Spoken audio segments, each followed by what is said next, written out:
आज के इस वीडियो में हम लोग बात करने वाले हैं मदरसन सुमी सिस्टम्स लिमिटेड के बारे में, जो कंपनी इस्टेब्लिश हुई थी 1986 में और उसके कुछ ही समय बाद आपको ये कंपनी लिस्ट होती हुई नज़र आई थी बीएसई और एनएसई के ऊपर 1993 में।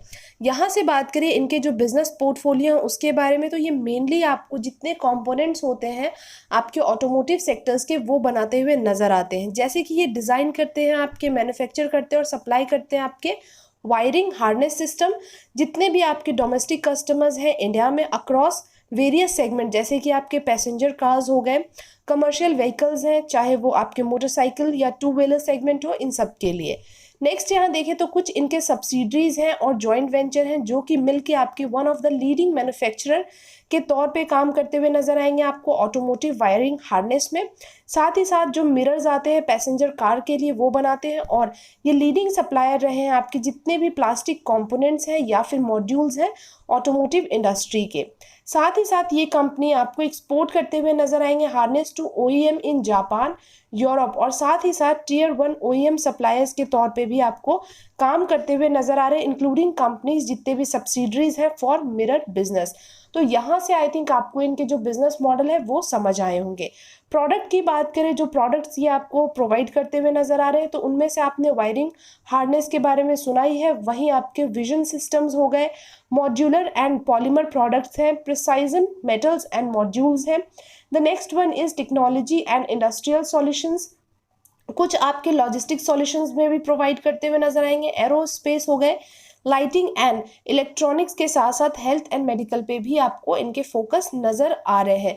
तो ये हमने बात की है कंपनी के जो डिटेल्स हैं, दैट मीन्स बिजनेस पोर्टफोलियो किस तरीके से ये काम करे उन सब के बारे में।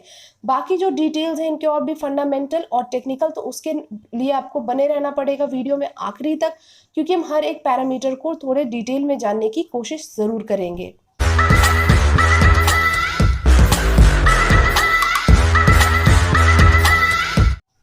यहाँ से अगर देखें कंपनी के रिटर्न, तो रिटर्न आपको नजर आएंगे नेगेटिव में, चाहे वो 3 साल के हो चाहे फिर 1 साल के हो।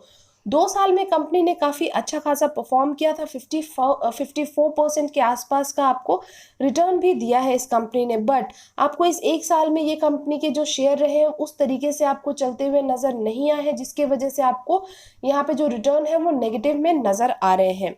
साथ ही बात करें कंपनी के वैल्यूएशन के ऊपर, तो डिविडेंड यील्ड तो इनके अच्छे हैं, वहीं ईपीएस आपको काफ़ी वीक नज़र आ रहे हैं जो कि है 4.64 के आसपास। स्टॉक पी की बात करेंगे तो आपको ये काफ़ी अंडर वैल्यूड प्राइस पे मिलने वाला एक शेयर के तौर पे काम करता हुआ ये नज़र आ रहा है, जहां आपको इंडस्ट्री पी जो इनके हैं वो है 120, तो स्टॉक पी है वहीं आपके 25.51 के आसपास।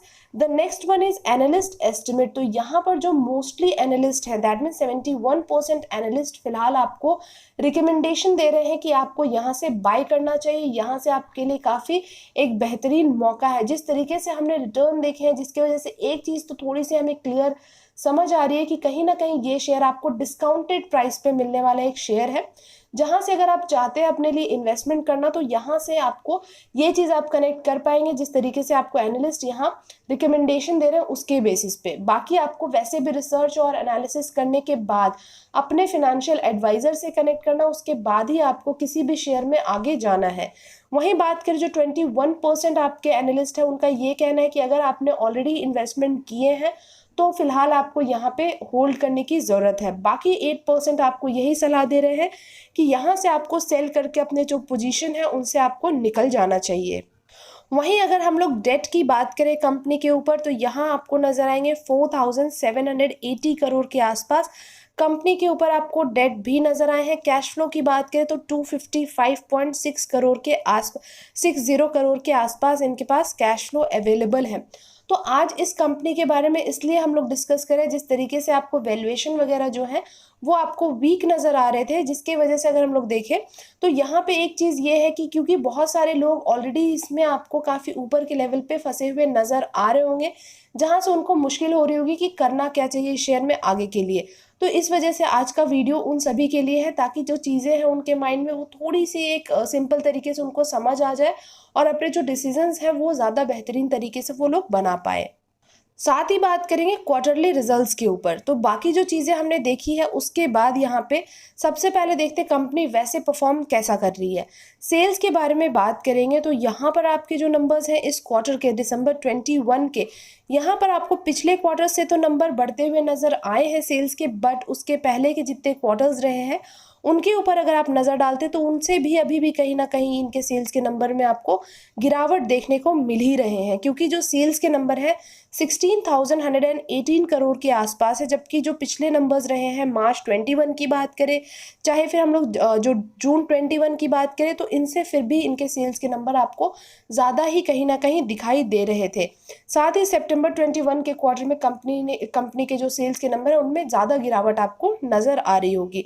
ऑपरेटिंग प्रॉफिट की बात करेंगे तो ऑपरेटिंग प्रॉफिट में भी आपको क्वार्टरली बेसिस पे इस क्वार्टर आपको जो नंबर्स है उनमें बढ़ोतरी देखने को मिले हैं, लेकिन बाकी क्वार्टर्स के मुकाबले आपको फिर भी डिप नज़र आ रहे हैं। तो अगर हम लोग सिर्फ इस क्वार्टर के ही ऊपर हम लोग फोकस करें तो पिछले क्वार्टर के मुकाबले फिर भी आपकी कंपनी ने अच्छा परफॉर्म किया है क्वार्टर ऑन क्वार्टर बेसिस पे।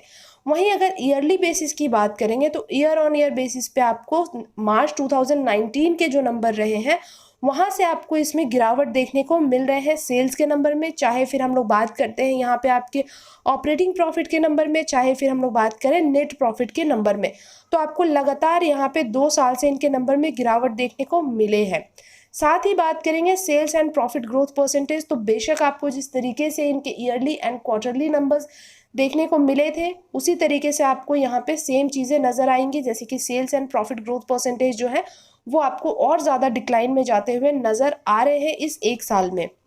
वहीं आपके जो सेल्स परसेंटेज जो आपको नज़र आ रहे हैं वो भी आपको नेगेटिव में ही जाते हुए दिखे, चाहे वो 5 साल के मुकाबले 3 साल की बात करें या फिर 3 साल के मुकाबले हम लोग 1 साल की बात करें, तो लगातार आपको गिरावट नज़र आए हैं। The next one is ROE and ROCE।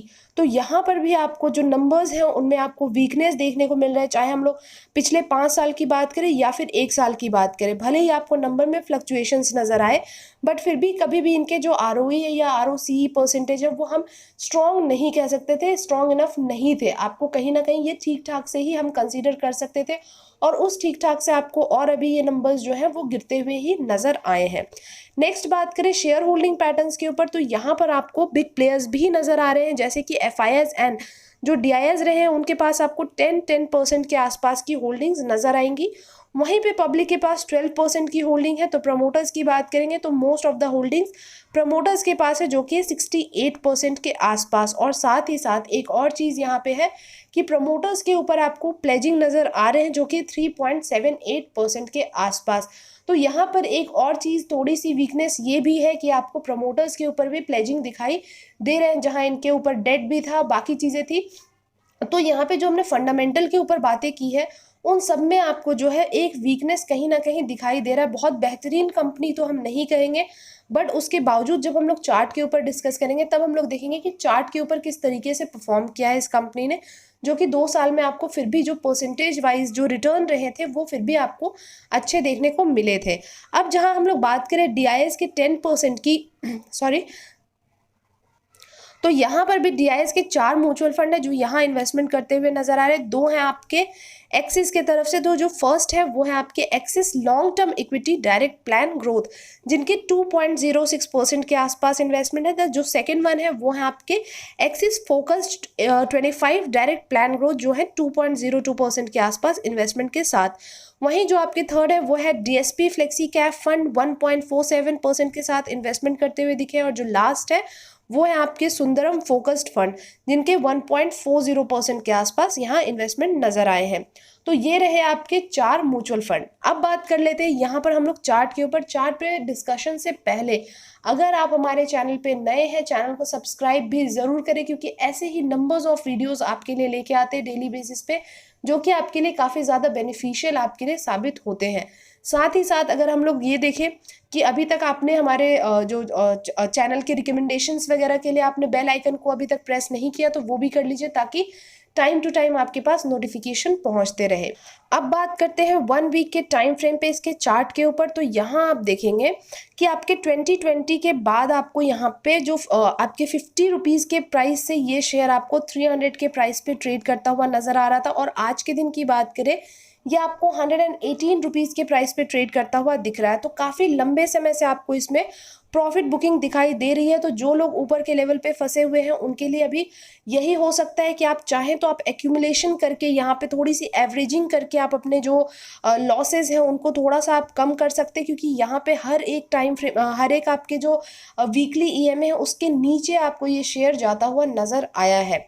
वहीं पे अगर हम लोग 1 डे के टाइम फ्रेम पे बात करें तो यहाँ से आपको चीज़ें जो हैं वो साफ क्लियर नज़र आ रही है कि लगातार अभी आपको इसमें गिरावट देखने को मिल ही रहे हैं, और अभी आपको हो सकता है थोड़े से और गिरावट आपको इसमें देखने को मिले। जिस तरीके से मार्केट में प्रेशर बना हुआ है और जितना ज़्यादा मार्केट अभी आपको वॉलेटाइल नज़र आ रहा है, तो आप यही कोशिश कर सकते हैं कि थोड़ा और नीचे की प्राइस से आप इसमें अपने जो इन्वेस्टमेंट प्लान्स हैं उनको आप धीरे धीरे करके इनिशिएट कर सकते हैं। चाहे तो आप यहाँ पर भी आपके लिए एक मौका निकल के आ रहा है, आप चाहे तो यहाँ से भी करें, बट ज़्यादा बेहतर होगा कि थोड़े नीचे के प्राइस से आप यहाँ पे इन्वेस्टमेंट स्टार्ट करें। बाकी जिन्होंने ऑलरेडी होल्ड किया, जिन्होंने ऑलरेडी इन्वेस्टमेंट किया, उनके लिए यही है कि आपको होल्ड करना ही पड़ेगा, आप ऐसे लॉस बुक करके नहीं निकल सकते। बाकी आपके फिनेंशियल एडवाइज़र होंगे ही आपको जो भी है अच्छे सजेशंस देने के लिए। आपको रिसर्च और एनालिसिस तो करना ही है ताकि आप जो डिसीजंस हैं वो अच्छे तरीके से बना पाएँ।